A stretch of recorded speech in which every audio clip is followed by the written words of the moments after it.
Sud Radio 7 Excellent, Judith Belair. Bonsoir, bonsoir et bienvenue à tous. C'est Excellent, votre émission, et c'est votre émission du dimanche à 19h sur Sud Radio, à la rencontre des personnalités qui incarnent l'excellence française, tous bords confondus.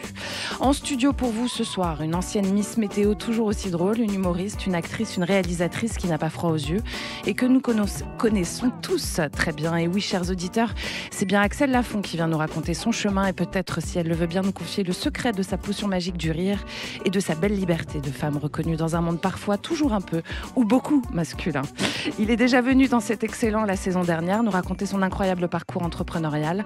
En seconde partie d'émission, vous pourrez retrouver Maxime Ayache, le fondateur du groupe Domia, pour Academia, Shiva et Nos Aînés, qui revient pour nous parler de ses nouveaux engagements pile au centre de l'actualité de ces dernières semaines. Vous allez pouvoir le découvrir. C'est Excellent, bienvenue chez vous. Bonsoir Axel Lafont. Bonsoir. Bienvenue. Je suis ravie d'être là. Mais je suis ravie de vous accueillir. Alors avant d'en venir à votre parcours éclectique et détonnant, Axel Lafont, on va tout de même parler un peu de vous, réalisatrice. Vous avez réalisé plusieurs épisodes de la série de France 2, Les Invisibles, saison 1 et 2, et aussi pas mal de ceux de la série Un si franc soleil qui est en ce moment sur TV5 Monde. Un si grand soleil, oui. Un si grand soleil, oui, pardon. Ça passe en ce moment tous les jours. Et mon film et une mini-série pour Canal. On va y venir juste derrière, vous inquiétez pas. On remarque que vous dédiez de plus en plus à la réalisation. Est-ce que c'est un choix de cœur ? C'est un choix qui s'est fait naturellement, ouais. Que j'adore réaliser vraiment. Et j'avoue que ça m'arrange sûrement de moins jouer. Pour quelle raison ? Parce que je supporte plus ma gueule. Okay, donc au moins je suis derrière et j'ai pas ce problème-là en plus. Qu'est-ce que vous supportez pas ? Non, enfin, je fais une petite blague, mais c'est de vous voir. Oui, c'est de plus en plus compliqué. On vieillit tous, voilà ça. quoi. Donc j'ai déjà moins ce problème-là. Vieillir à l'image, c'est compliqué, quoi. On imagine. On bosse pas à l'image, c'est tout court. C'est tout court. C'est en général. Mais j'adore jouer toujours, mais réaliser, c'est vraiment un aboutissement qui m'enrichit énormément. Voilà, c'est fou. Et alors justement, pour parler d'âge, est-ce que c'est pas aussi qu'à partir de 40 ans, ça devient plus compliqué pour une actrice en France et dans le monde ? On en a pas mal entendu parler. Alors ça, évidemment que passer 35 ans, il y a beaucoup moins de rôles. Donc ça fait moult années en ce qui me concerne. Mais oui, il y a toujours ça, même si c'est en train de beaucoup changer, qu'on en parle beaucoup, ça évolue, donc je pense que ça a évolué. C'est très la mode des femmes réalisatrices depuis quelques années, donc moi je surfe totalement sur cette vague. Vous avez bien raison. Et je suis bien contente. Voilà, j'espère qu'on nous engage aussi parce qu'on a les capacités et qu'on fait des choses bien, pas juste parce qu'on est du sexe féminin. Je ne pense pas. A priori, non, vous concernant. Non, je ne pense pas. Généralement, je ne pense pas. Mais voilà, donc en tout cas, je suis pile là-dedans et je m'accomplis. Je suis ultra épanouie dans le rôle de réalisatrice. Ouais. Alors justement, vous parliez sans divulguer le titre, de cette série que vous venez de signer avec Gaumont. Vous avez signé une série de 1010 épides de 52 minutes. Est-ce que vous pouvez nous en dire un petit peu sans en dévoiler trop ? Alors, je ne peux rien en dévoiler, mais j'écris régulièrement plusieurs projets et il se trouve que celui-là, je viens de le signer, donc je suis à fond dessus. D'accord. C'est une dramédie familiale. Ouais. D'accord. Qu'est-ce que c'est une dramédie ? C'est pour ne pas dire comédie dramatique. Ouais, en fait, c'est un peu la même chose, sauf que quand on dit comédie dramatique, on retient bizarrement que comédie, donc on s'attend à un truc drôle, même s'il y a un mot dramatique qui suit. Donc, ils ont inventé un peu le mot dramédie. C'est pas mal comme mot. Voilà, c'est sur l'histoire de deux frères conflictuels. D'accord. Et là, vous êtes en écriture, de la lignée des tragédies grecques. Pardon ? Vous êtes en écriture ? Je suis en pleine écriture, ouais. D'accord. Bon, écoutez, on attend ça avec impatience. Et Axel Lafont, avant de continuer, on va vous écouter un tout petit peu quand même. Il y a le couple qui veut acheter qui revient à la fin du mois pour la contre-visite. C'est important que tu penses aussi à te faire du bien, ok ? Hey, c'est dangereux, vous les avez frôlés les mômes là. Ce serait plus prudent qu'on vous apprenne les bons réflexes, les bonnes positions. Moi je pourrais t'apprendre à te raser aussi. A plus, David Asseloff. C'est qui David Asseloff ? Le mec s'arrête, il me regarde droit dans les yeux comme ça. Mais j'étais un peu tétanisée, tu vois. Et hop, il m'embrasse. Et après, non mais je te jure, attends. Alors... Il me refoule la langue, et puis il roule une pelle. Je te le fais pas, t'irriter, t'as l'air choquée. Je suis pas crevée parce que je viens de me donner comme une bête devant vous sur scène, ça c'est inné, hein. Non, je suis crevée parce que j'ai un cerveau hyperactif. Eh ouais, ça bosse grave. Eh bah ouais. Ah non, on se garde pas le môme. Maman, j'ai personne. Et surtout, tu m'emmerdes pas, hein. Tu fais équipe avec René. Mais elle sait même plus comment elle s'appelle. Paulette. Vous vous reconnaissez ou pas? Parfois, je me dis, c'est quoi ça déjà? Non, Non, j'essaie de retrouver ce que c'est dans mon film au tout début, bien sûr. Ouais. Je le connais par cœur. Hein. Et puis il y avait un petit extrait de Miss Météo dans Nulle part c'est ailleurs. ça, ça devait être un sketch dont je ne me souviens pas. Et puis La folie du spectacle, un extrait de votre stand-up qui a premier. duré quand même, le premier spectacle qui a duré de 2002 à 2005. Et puis c'était le sketch Le Créneau. Et puis un petit extrait de Paulette, le film de Jérôme Enrico qui est sorti en 2017. Alors donc c'est vraiment un medley de vos différents rôles professionnels finalement, parce que vous êtes dans différents positionnements. Vous êtes actrice et réalisatrice, vous êtes humoriste, vous êtes Miss Météo, enfin vous en avez eu des casquettes. Et auteur, bien sûr. Et auteur évidemment. Est-ce que finalement votre rôle préféré, ça reste quand même celui de réalisatrice dans tous ces rôles-là? Est-ce que là aujourd'hui où vous êtes, c'est un espèce d'aboutissement, Axel Lafont? Le préféré, j'aime pas moi mettre des classements, mais j'adore ça, vraiment. Et c'est 10 fois plus de travail. Enfin, moi, c'est la sensation que j'ai, c'est que c'est beaucoup plus de travail que d'être actrice. Mais aussi parce que j'ai pas eu la chance d'avoir de vrais rôles à défendre dans ce que j'ai pu interpréter, en fait. À part ceux que je me suis donné moi-même. Les rôles qu'on m'a proposés, c'était des... correspondaient pas.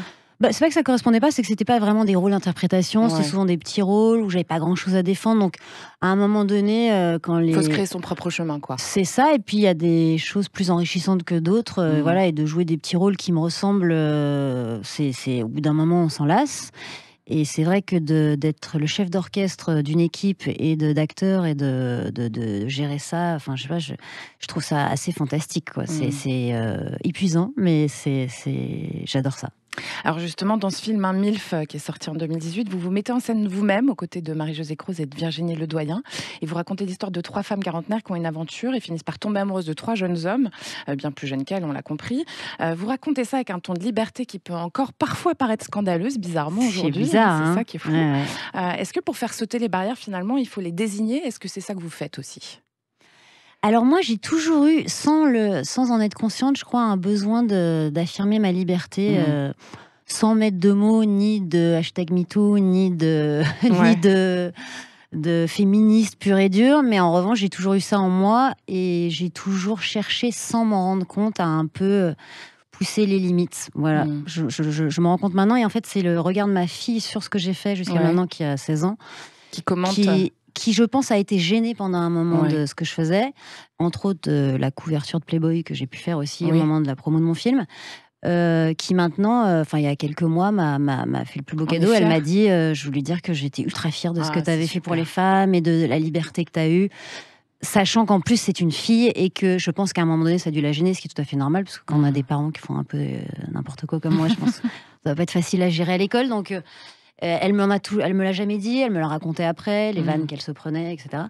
Et donc ça, c'était le plus beau cadeau qu'on puisse me faire. Et c'est vrai que ça m'a fait un peu réfléchir sur le fait que j'ai, sans m'en rendre compte, été un peu... œuvré pour le féminisme, en fait, en général. Mais alors justement, qu'est-ce que vous en pensez de ces nouveaux mouvements de nouveaux féminismes, comme MeToo et tout ce qui s'ensuit?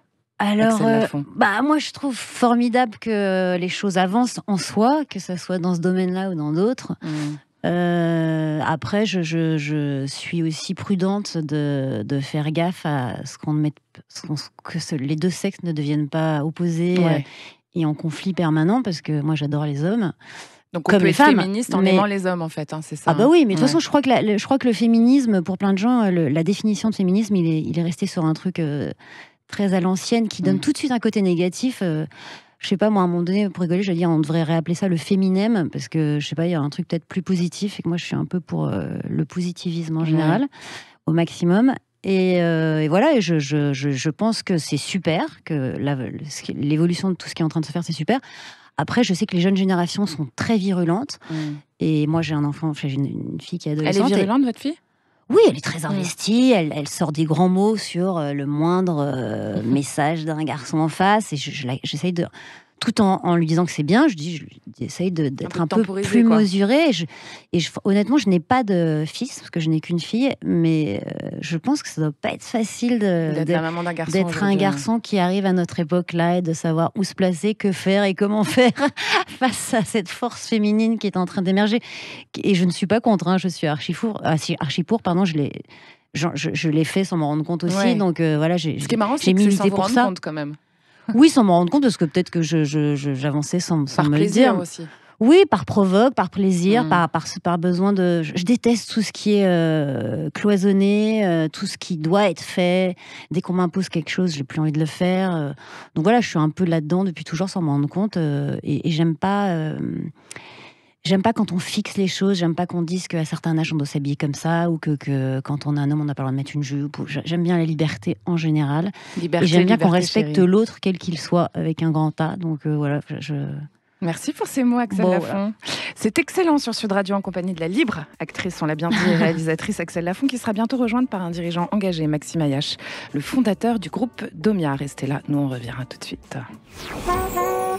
Sud Radio 7 excellent, Judith Belair. C'est excellent, vous êtes bien sur Sud Radio et nous aussi, il va de soi. Ce soir, vous êtes en compagnie de l'excellente actrice, humoriste et réalisatrice Axel Lafont. Et dans peu de temps, par le non moins excellent, fondateur du groupe Domia, Maxime Ayache.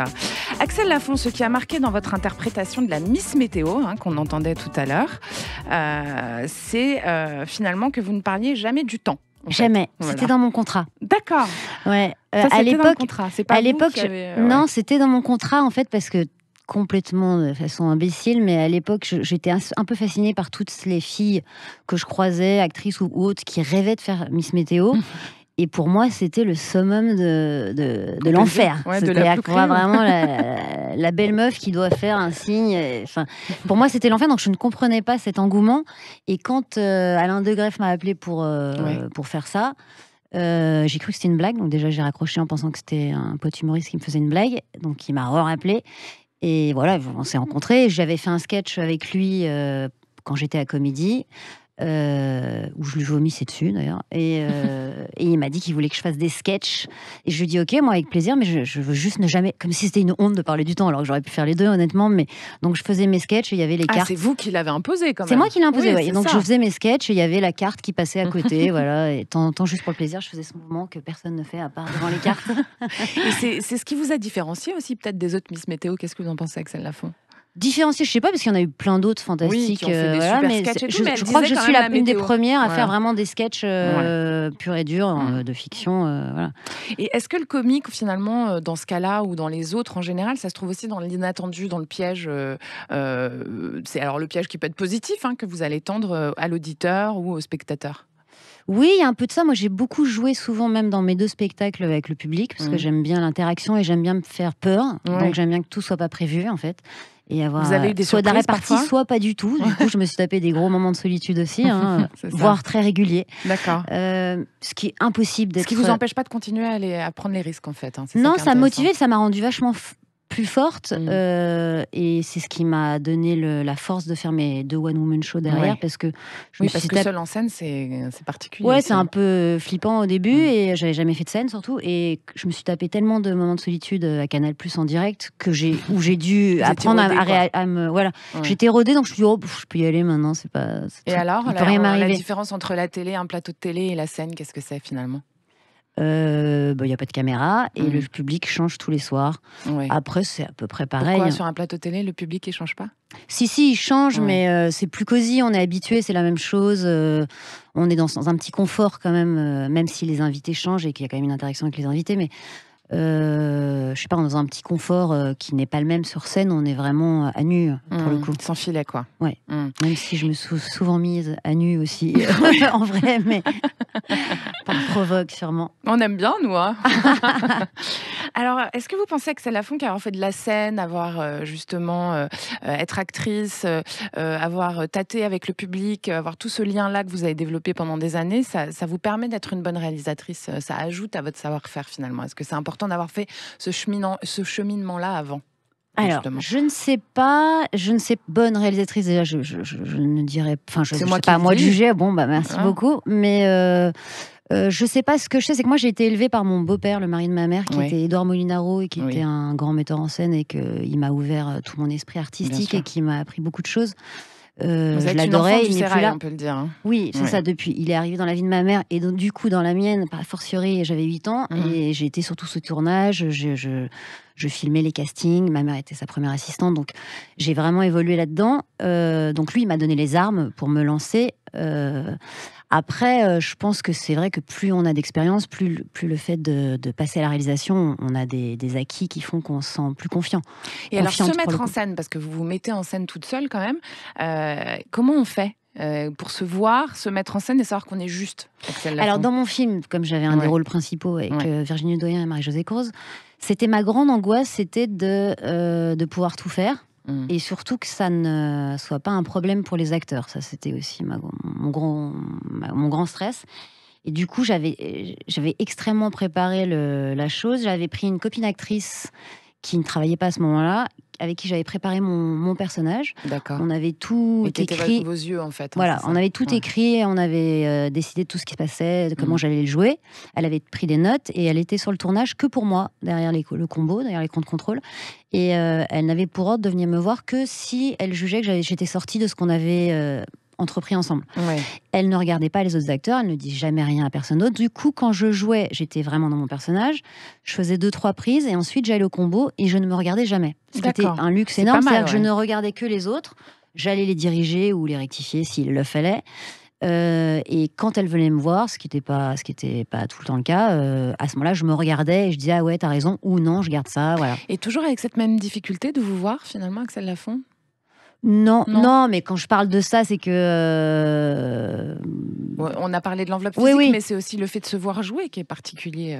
Qu'est-ce que vous en pensez? Non, me voir jouer, moi, j'ai pas de problème. Je suis très, très exigeante en général avec tout le monde, mais avec moi encore plus, bien sûr. Forcément. Voilà, il y a peu de fois où j'ai pu dire de moi, ah là, j'étais vraiment super. Ça m'arrivait très peu. Mais voilà, moi c'est pareil. Voilà, c'est dur. J'ai commencé par la radio, moi j'adorais la radio. Ah oui, bah oui, c'est vrai ça. Ouais. Et alors, qu'est-ce que c'est le secret d'un projet qui fonctionne? C'est d'y croire, c'est la résilience, parce que des fois c'est vraiment dur, c'est une envie une passion qui casse toutes les barrières. Comment est-ce qu'on fait, par exemple, pour monter un film? Parce qu'on sait que c'est pas simple de financer, etc., etc.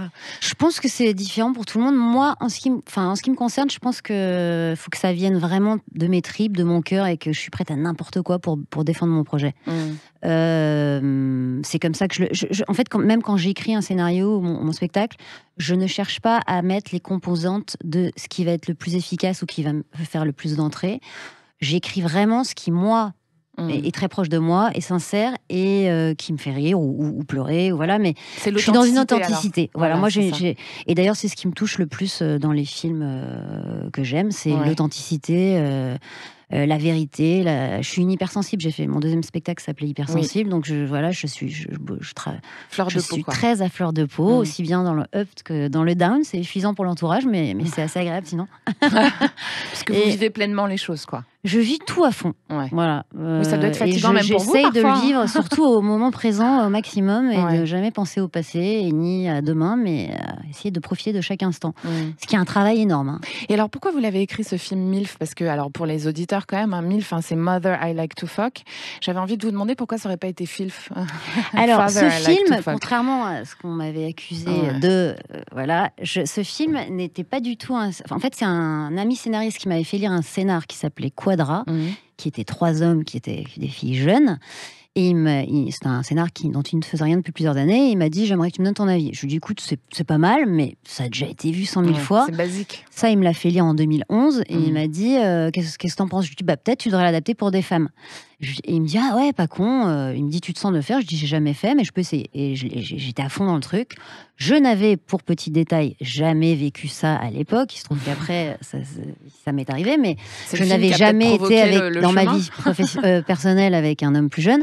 Au contraire, même plutôt plus vieux. Donc, je ne parlais pas d'un sujet que je connaissais.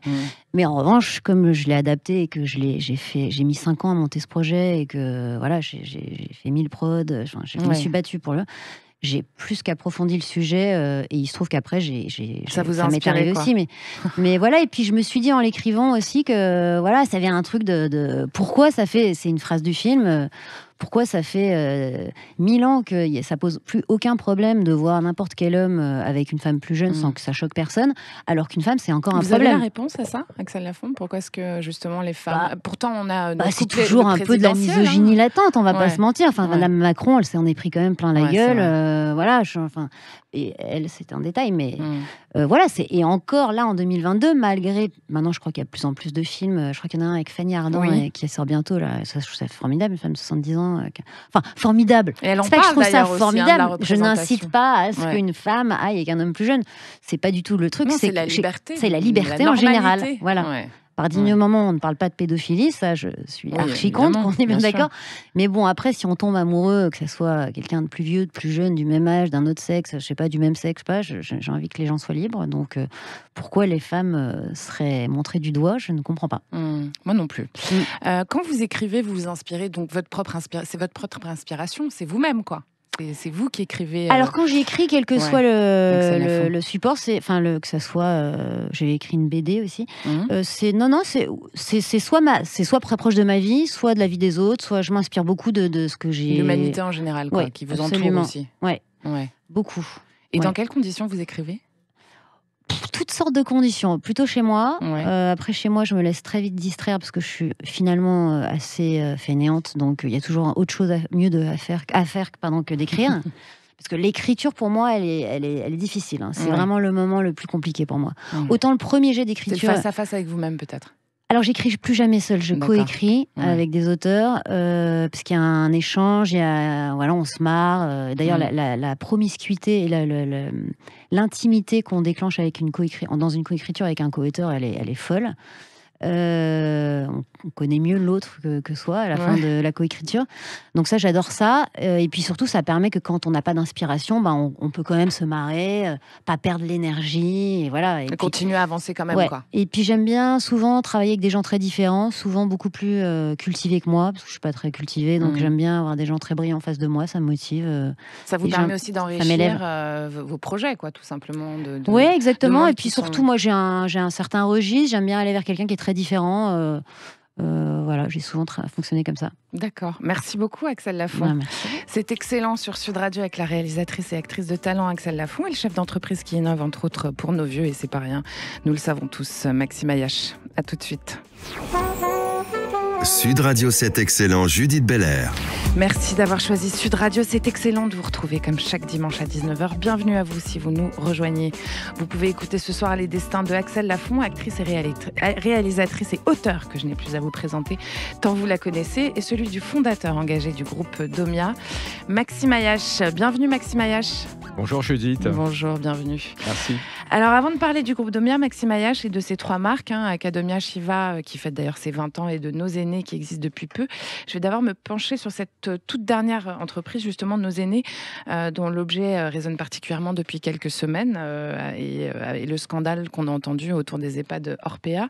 On connaît tous quelqu'un dont un proche est en situation de dépendance, et ça peut nous arriver à tous. Est-ce que c'est pour ça que vous avez décidé de monter cette marque, cette entreprise qui accompagne les gens qui sont en perte de dépendance, Maxime Ayache ? La vérité, non. C'est pas pour être contre un scandale ou autre. Moi, je déplore vraiment ce qui se passe sur ces maisons de retraite. Et je suis toujours ennuyé quand le monde privé se trouve attaqué de cette façon-là. Donc j'espère que la lumière sera faite et des corrections seront apportées. Je ne disais pas que vous l'aviez monté en réponse à ce scandale. Ce que je disais, c'est que vous proposez une autre solution finalement, justement, que de la mise en EHPAD.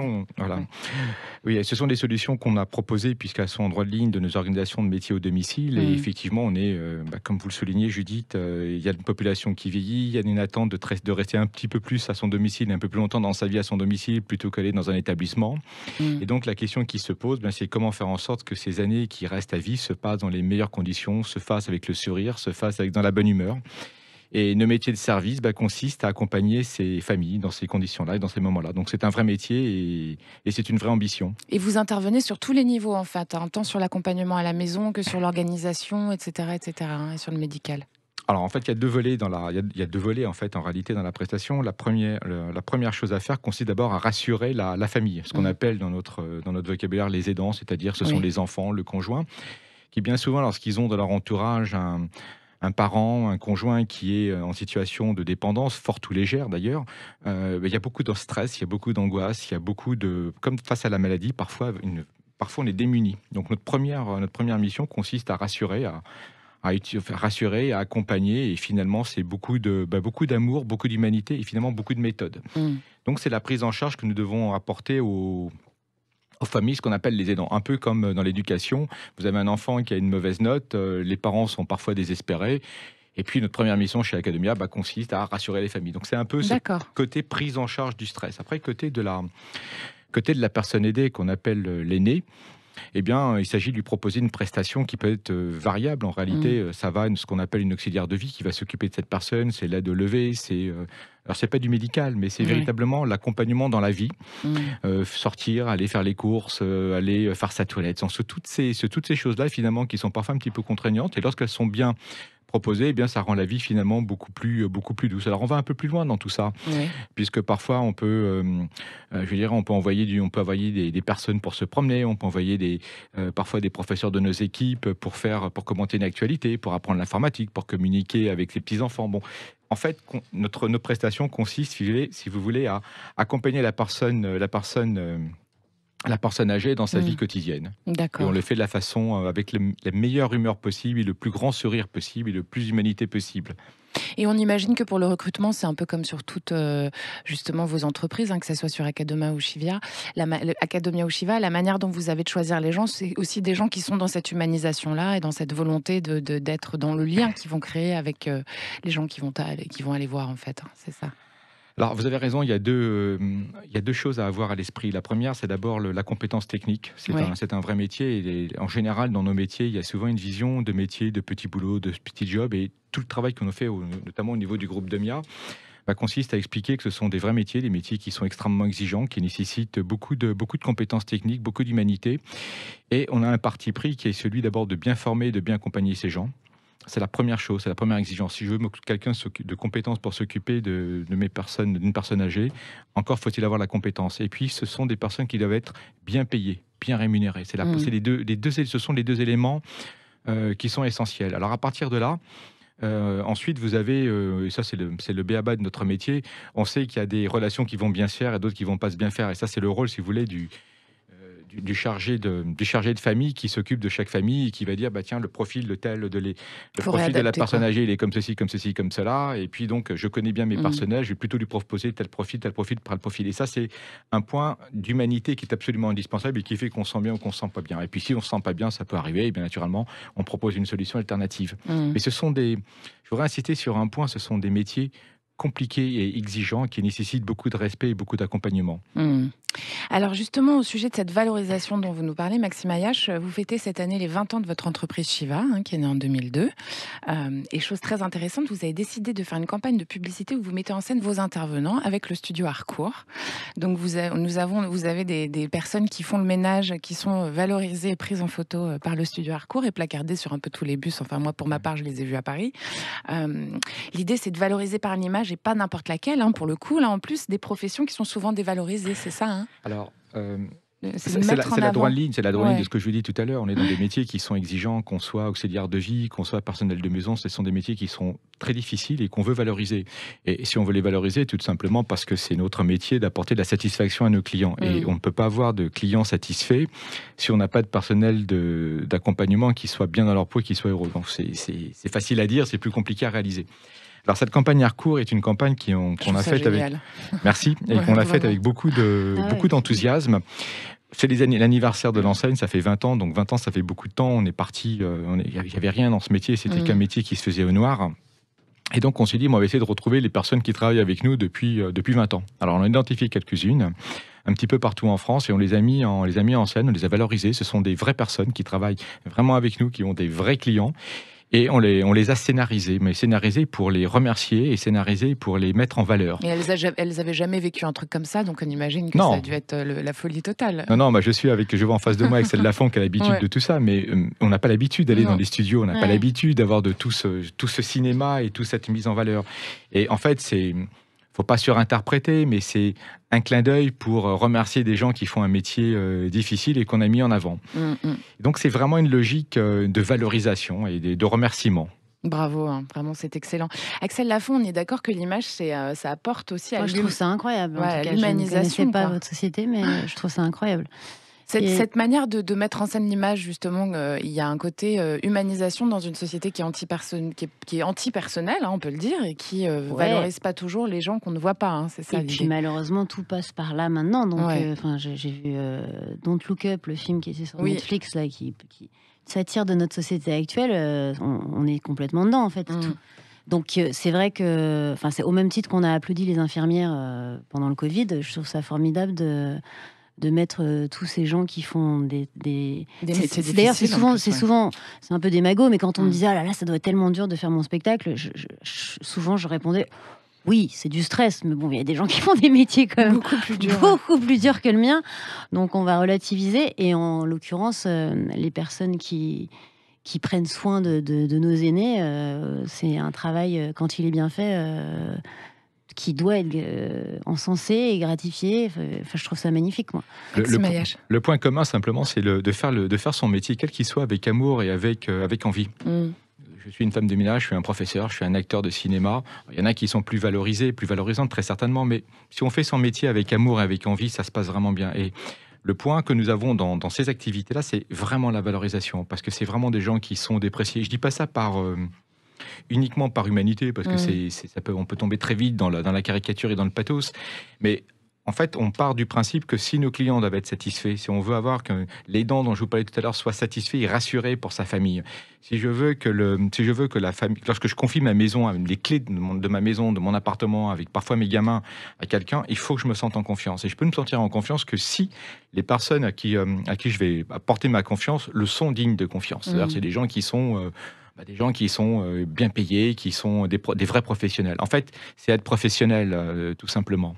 Mais moi, je pensais... Excusez-moi, j'interviens, mais moi, ça me fait du bien de vous entendre dire ça, parce que mon angoisse, c'est... je ne connais pas une personne âgée qui dit, aujourd'hui, je rêve d'aller dans une maison de retraite. Ma mère, c'est un truc qu'elle me bassine depuis déjà 1000 ans. C'est « je ne voudrais jamais y aller », que ça soit bien clair, elle nous l'a dit à tous. Et c'est vrai que c'est quand même une angoisse quand on est enfant de se dire, est-ce que j'aurai les moyens ? Est-ce que voilà ? Et que justement, ma question, c'est est-ce que c'est quelque chose qui est accessible financièrement, ou est-ce que c'est quand même réservé quand même On parle de nos aînés là. Voilà. Ouais. Alors, j'imagine que c'est un petit coup quand même. Oui, c'est un petit coup. Oui, c'est un petit coup qui est plus que petit d'ailleurs, parce que c'est un vrai budget. Après, la question, elle est la suivante, c'est comment vous le financez. Alors, vous avez plusieurs façons de financer tout ça. On va parler, en fait, ça dépend de la durée. Le paiement se fait à l'heure. Une heure, c'est à peu près 25 €, 26 € de l'heure. Donc, si je prends... Avec crédit d'impôt inclus, etc. Avant crédit d'impôt et après cotisation sociale. Donc, on va dire que de manière brute, c'est un budget de 5-6 000 €. Donc, c'est beaucoup. On parle de... Par mois. Par mois. Oui. Donc, c'est pour une vraie prestation qui est longue. Donc, c'est beaucoup d'argent. C'est vraiment beaucoup d'argent. Après, la question se pose... C'est le prix d'un EHPAD, Maxime Ayache. Oui, je sais, c'est le prix d'un EHPAD, et parfois c'est un peu plus. Mais la question, c'est comment on le finance. Et la question, vous pouvez le financer de plusieurs manières. La première façon, d'abord, vous avez un crédit d'impôt. Vous avez un crédit d'impôt qui est de 50%. Donc, brusquement, le 6 000 devient 3 000. Ouais. Donc, c'est des différences. Après, les 3 000, il y a une partie de ces 3 000 qui peuvent être également supportés par les enfants, par les familles, par les conjoints, qui eux-mêmes peuvent bénéficier du crédit d'impôt. Donc, en fait, on a une base de crédit d'impôt qui est important. L'autre élément également qui est important d'avoir à l'esprit, c'est toujours je ne veux pas minimiser ça, mais c'est à un moment donné, c'est où est-ce que vous souhaitez mettre vos ressources. Par exemple, on est des familles, c'est effectivement un effort, mais c'est une volonté. Moi, je comprends, Axel, votre... Moi, j'ai pas envie que mes parents aillent dans une maison de retraite. Vous avez raison, mais comme eux, ça serait la pire. Mais je le ferai jamais. Je le ferai jamais. Mais après, la maison que je comptais donner à mes enfants, je la garde pour moi et je l'utilise et je la vends pour faire autre chose. Après, c'est un choix de ce que vous souhaitez faire et ce que vous pouvez faire. Il faut être encore une fois là-dessus très modeste, parce qu'on dit. Vous avez certainement les moyens suffisants, mais tout le monde ne l'a pas. Et donc après, on se trouve dans des problèmes de société. Comment on fait ? Les problématiques qu'on a dans les EHPAD, c'est véritablement aussi une problématique financière. Moi, je vais m'écarter de cette problématique financière. Je dis, notre responsabilité, c'est pas de faire un prix gratuit. Notre responsabilité, c'est de proposer le service le plus abouti possible pour un prix donné. C'est un point qui est très important. Je vous disais tout à l'heure, on veut que les gens soient bien payés. Il y a quelqu'un qui paye. Quelqu'un qui paye, c'est vous qui payez, c'est le client qui paye. Donc si mon client il paye, il faut que je lui en donne juste pour son argent. Donc c'est là que la chaîne doit être... C'est du sur-mesure, mais c'est là qu'on doit faire un travail de respect et des uns et des autres. Et effectivement, vous avez raison, il y a des... Alors il y a l'APA aussi, il y a un mécanisme qui s'appelle l'APA, l'aide à l'autonomie de la personne âgée, qui est un mécanisme important de prise en charge. On va y revenir tout de suite. Merci à tous les deux. On continue cet échange très intéressant dans l'instant. Restez avec nous, chers auditeurs, avec Maxime Ayache et Axel Lafont.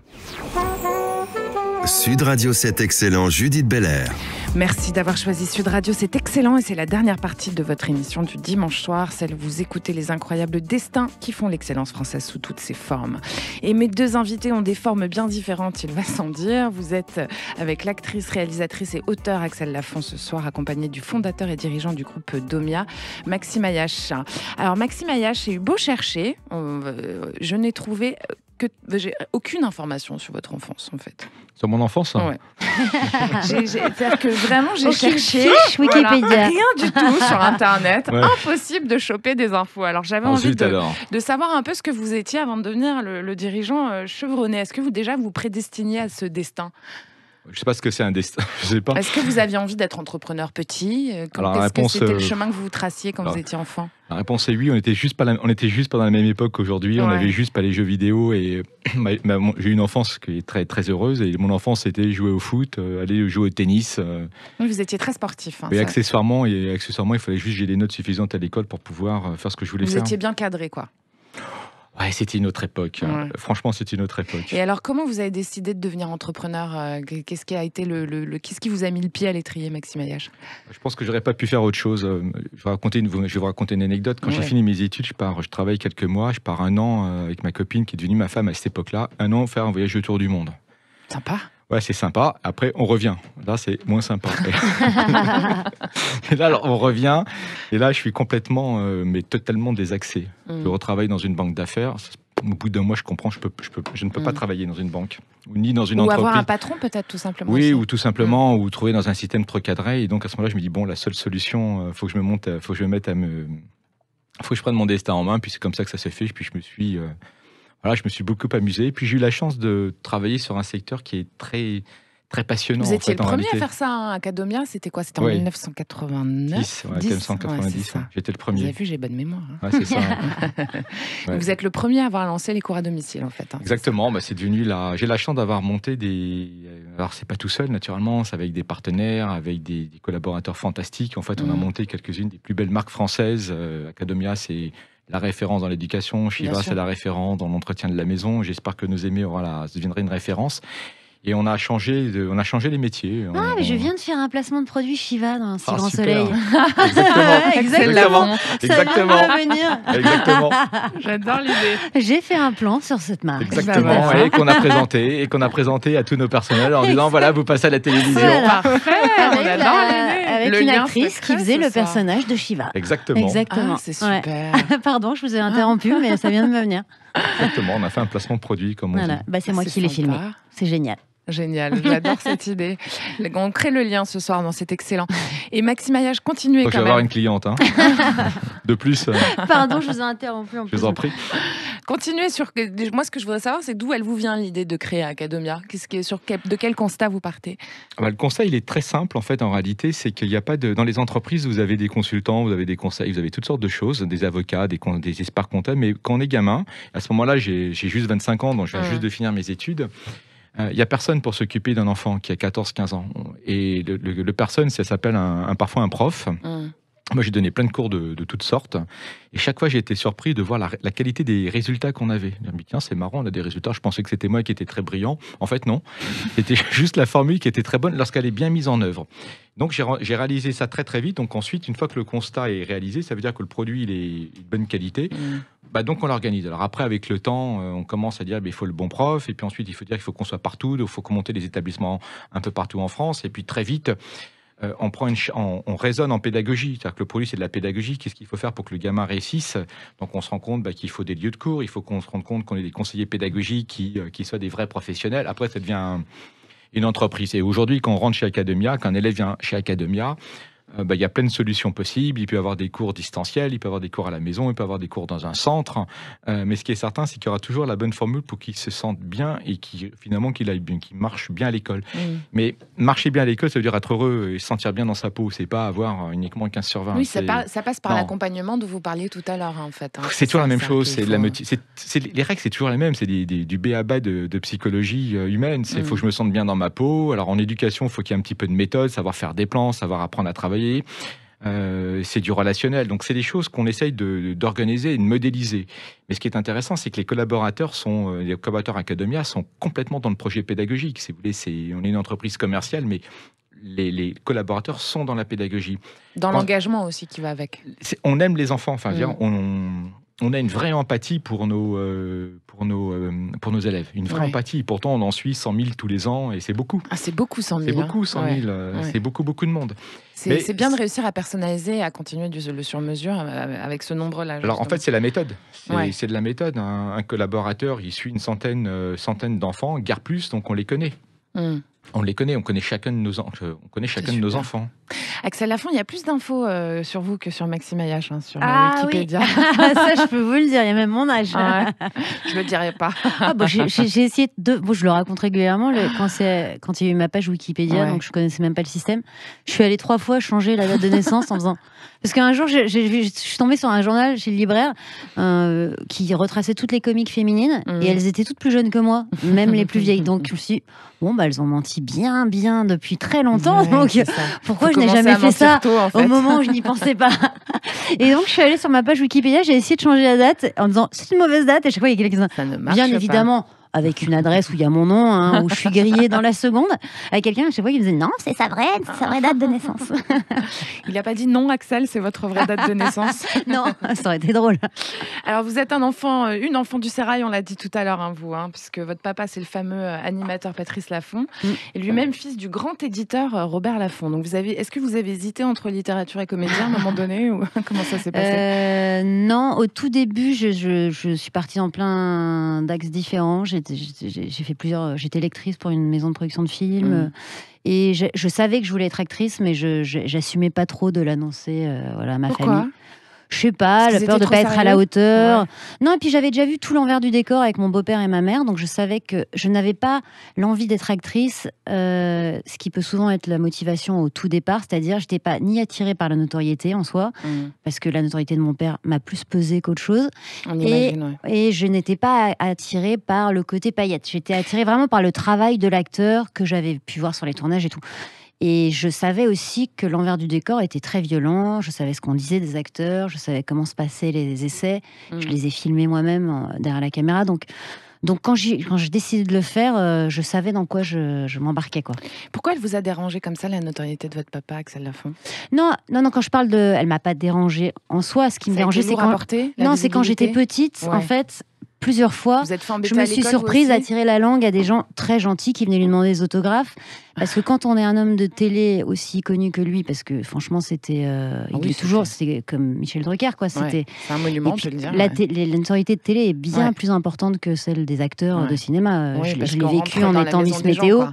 Au Festival de Cannes, on m'arrêtait dans la rue en hurlant alors qu'il y avait Faye de Noé qui passait à côté et personne n'a calculé. Je dis, il y a un gros problème dans la société actuelle. Donc oui, la télé, on rentre chez les gens, c'est beaucoup plus fort. Et non, quand j'étais petite, j'ai l'impression qu'on rentrait dans mon intimité de famille. Donc petite, après agressif un peu, quoi. Après, je l'ai vécu plus ou moins bien, mais plutôt bien d'ailleurs. Mais il fallait vous construire votre chemin, quoi. C'était important aussi, Axel Lafont. Oui, c'est ça. Et puis c'était pas mon envie, c'était pas d'être connue. Voilà, ce qui peut être le cas quand on démarre ça. Ouais, c'est pas forcément la bonne solution non plus, a priori. Non, je pense pas. Après, on en revient. Ce qui m'amène à la dernière question de cette émission, que j'aurais bien fait continuer encore quelques instants. Je vais commencer par vous, Maxime Ayache. Que dirait l'adulte que vous êtes à l'enfant que vous étiez? J'adore vos questions, Judith. La général, suivante, c'est quoi? Il y a des réponses sympas. C'est la dernière. Vous êtes obligé de répondre. Alors, je vais vous dire la chose que je dis à mes enfants. La vie est très, très belle.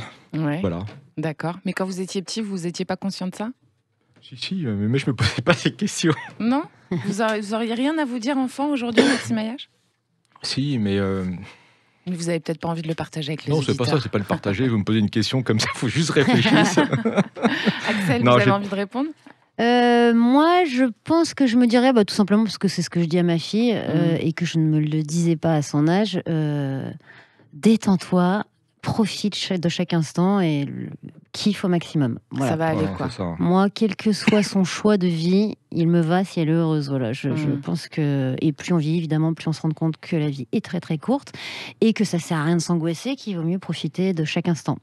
Pour réussir son chemin, il faut y croire, quoi. Il faut être... Alors ça, en plus, je suis convaincue que plus on se projette même sur des choses qu'on pourrait paraître inaccessibles, plus on y arrive. Et puis je suis convaincue aussi. Mais alors, c'est ce que vous avez fait. C'est une rééducation, parce que moi, je suis pas naturellement comme ça. Je suis une grosse angoissée. Je peux me faire des gros bads. Mais je suis à fond dans toute cette énergie qui est que plus on renvoie du positif, plus on l'attire. Et plus on se projette et plus on visualise là où on veut aller, plus on y arrive. Plus ça s'inscrit, quoi. Et toujours croire en soi. Moi, j'ai vu le doc d'Orelsan qui m'a complètement fascinée dans le bon sens du terme. Et quand on voit Orelsan et le parcours qu'il a eu, il n'a cessé de croire en lui, quelle que soit la situation. Et je pense que c'est assez valable pour tout le monde. Je pense qu'il faut voilà. C'est valable pas toujours facile. Maxime Ayache, c'est pas mal comme réponse. Oui, d'être positif, la vie est belle. Je rajouterais aussi qu'il faut quand même travailler. Ouais. Ah bah oui. Voilà, il faut quand même travailler. Donc c'est pas que des chimères. Et pour bien travailler, il faut aimer ce qu'on fait ou pas? Incontestablement, je pense qu'il faut aimer ce qu'on fait, c'est beaucoup plus simple. Je pense qu'aussi il faut, je vais prêcher pour mon école. Je pense qu'il faut travailler. Je pense qu'il faut quand même travailler et avoir scolairement, il faut se construire. Voilà, mais c'est la vie. C'est ce que vous avez fait finalement, Maxime Ayache. Vous avez travaillé, vous êtes construit. Et c'est comme ça que vous avez réussi. C'est la vie qui est comme ça. La vie, c'est un travail, c'est un investissement, mais c'est aussi, il faut savoir s'y profiter, prendre du temps, prendre du recul. Sinon, c'est travailler, gagner plein de sous et pas en profiter, c'est très triste. Mais maintenant, avoir plein de temps, si on n'a pas suffisamment de moyens, c'est pas forcément très drôle non plus. C'est le rôle de chacun de construire sa propre vie. Voilà, c'est notre rôle à tout, mais... J'aime bien quand vous dites, Axel, la vie, il faut être optimiste. Oui, il faut être optimiste. Oui, la vie est belle. Oui, on vit dans un monde il y a plein de problèmes, mais il y a aussi plein de très très belles choses. Je crois qu'on peut se concentrer plutôt sur les choses qui sont bien plutôt qu'uniquement focaliser sur les choses qui ne vont pas, si ce n'est pour les améliorer. Exact. Voilà. Et il y aura toujours des choses qui ne vont pas, donc et heureusement, il faut essayer de... Sinon, c'est pas drôle. De ne pas s'arrêter dessus. Non, mais sinon, c'est pas drôle du tout. Je vous propose de terminer là-dessus. Merci beaucoup pour ces bons mots l'un et l'autre. Merci Judith. Merci. C'était excellent. Je rappelle pour tous qu'on peut vous retrouver, Axel Lafont, réalisatrice, tous les soirs sur TV5 Monde avec la série Un si grand soleil. Et non, pas du tout. C'est sur France 2. J'ai dit TV5 non, Monde. C'est France 2. Donc c'est France 2, voilà. Donc sur France 2, Axel Lafont. Mais en fait, on ne me retrouve pas. On est 50 réalisateurs qui tournent et je réalise de temps en temps des sessions d'Un si grand soleil. Mais mon activité principale. On le sait qu'à la fin du générique, personne ne regarde. Donc voilà. Et puis bientôt chez Gaumont. Et puis pour toutes les infos, soutien scolaire, ménage et assistance à domicile du groupe Domia de Maxime Ayache, vous avez les sites respectifs de Academia, Shiva et Nos Aînés. Merci à tous d'être fidèles au poste. C'est excellent et de retour dimanche prochain à 19h sur Sud Radio. Merci Bastien Malric qui réalise pour vous cette émission et mon équipe Méloane Rock, Antoine Mazer, sans oublier celle de Sud Radio. La playlist C'est excellent est à retrouver sur sudradio.fr, YouTube et les réseaux sociaux. Bisous les copains, la semaine prochaine, c'était excellent.